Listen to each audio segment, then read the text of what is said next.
Hey, it's Sarah with Loaves and Dishes, and in today's video, I am going to be showing you how to make a cherry vanilla syrup.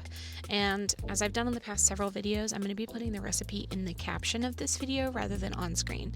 So this is just a cherry vanilla simple syrup, and it is very easy to make. It's 1 cup of water, 1 cup of sugar, and then I used one 12-ounce package of frozen cherries.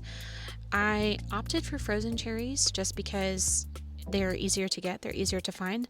And then I boiled those for 20 minutes. My burner gave out on me while I was filming this, so I had to move to my stove. So I had to cut out a lot of footage. And you just saw me add in a whole tablespoon of vanilla extract.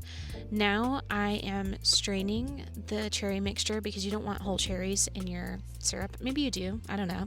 And I'm just giving those cherries a good squeeze to get out any extra juice, any extra liquid.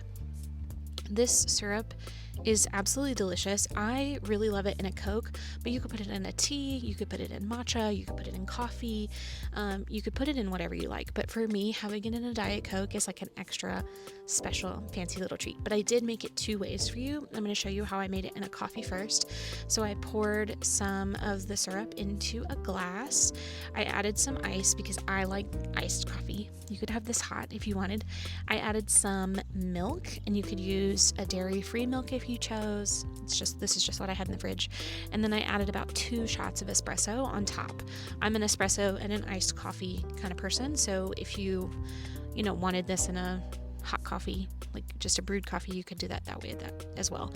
But this is so beautiful. It's such a nice syrup. It's perfect for this time of year.